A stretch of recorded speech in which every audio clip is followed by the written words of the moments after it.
Baik, anak didik kami, kita bertemu kembali. Salam sehat dan salam semangat untuk kita semua. Minggu yang lalu kita sudah membahas tentang perdagangan antar negara ataupun perdagangan internasional, yaitu perdagangan yang dilakukan oleh suatu negara dengan negara lain. Kenapa terjadi perdagangan antar negara? Yang pertama adalah karena adanya perbedaan sumber daya manusia yang dimiliki oleh masing-masing negara. Ada keunggulan mutlak, ya, atau disebut dengan absolute advantage sebagaimana dikemukakan oleh Adam Smith, ya, yang tidak bisa diproduksi oleh negara lain. Jadi negara itu punya keunggulan. Yang kedua adalah perbedaan tingkat kualitas manusia, ya, sumber daya manusianya yang mampu lebih mudah untuk memproduksi suatu barang dan jasa. Kemudian yang ketiga adalah perbedaan ilmu pengetahuan dan teknologi, di mana kita tahu ilmu pengetahuan dan teknologi ini akan mempermudah proses produksi, bisa menekan biaya produksi dan bisa memproduksi lebih banyak dan hasilnya lebih berkualitas dan lebih murah. Ya, itu keunggulan komparatif, ya, advantage yang dikemukakan oleh David Ricardo. Artinya beberapa negara bisa memproduksi barang dan jasa, tapi ada yang lebih unggul, ya, karena penguasaan ilmu pengetahuan dan teknologi. Kemudian yang keempat adalah karena adanya perbedaan budaya suatu bangsa. Dan yang terakhir adalah karena adanya perbedaan yang memengaruhi perdagangan internasional, seperti perbedaan upah, biaya produksi, serta perbedaan selera. Baik anak didik kami, itu materi minggu lalu. Sekarang kita lanjut ke materi saat ini, yaitu apa manfaat dan hambatan perdagangan internasional. Beberapa manfaat di sini, ya. Pertama, masing-masing negara dapat memenuhi kebutuhan akan barang dan jasa, yaitu dengan melakukan kegiatan ekspor dan impor. Ya, ketika negara itu mampu memproduksi banyak, maka mereka melakukan ekspor. Ekspor yaitu kegiatan mengirim barang dari luar negeri ke dalam negeri. Sedangkan ketika kurang, maka mereka akan mengimpor, mendatangkan dari luar negeri, baik barang maupun jasa. Yang kedua, negara itu dapat menciptakan spesialisasi produk, yaitu produksi khusus yang memiliki ciri khas yang tidak dapat dihasilkan oleh negara lain. Ya, ada spesialisasi, ada kekhususan. Ya, misalnya seperti Indonesia, ya, kekhususan kita adalah hasil-hasil pertanian. Jepang kekhususannya adalah katakan industri otomotif.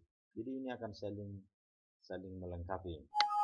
Kemudian yang ketiga, lebih mudah mendapatkan barang dan jasa, ya, dengan harga yang lebih murah, ya. Seperti yang Bapak katakan tadi, bahwa dengan adanya perdagangan internasional, kita bisa mendapatkan barang lebih murah daripada kita produksi sendiri, ya.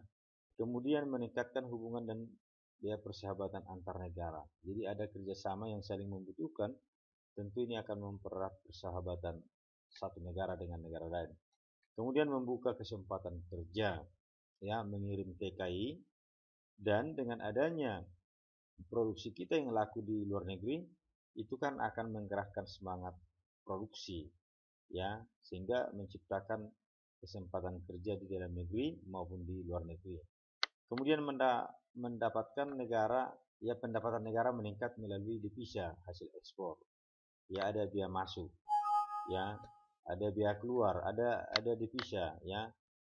Devisa ini adalah pendapatan suatu negara dari sektor luar negeri, katakanlah ekspor, ya, akan ada pendapatan kita. Kemudian mendorong kegiatan produksi untuk memperluas pemasaran, ya. Jadi jangkauan pemasaran kita semakin luas. Hasil-hasil pertanian kita, jangkauan pasarnya tidak lagi hanya dalam negeri tapi sudah sampai ke luar negeri. Kemudian mendorong kemajuan iptek. Masing-masing negara akan berlomba-lomba untuk menguasai ilmu pengetahuan dan teknologi dalam rangka mempermudah perdagangan internasional, dalam rangka mempermudah proses produksi. Kemudian dengan sendirinya mengurangi pengangguran. Ya, karena itu tadi kesempatan kerja sudah semakin luas ataupun semakin meningkat. Baik, anak didik kami,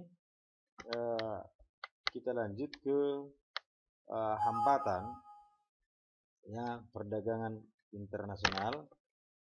Yang pertama, harga barang luar negeri lebih murah ya dari hasil produksi dalam negeri. Ini menjadi persoalan.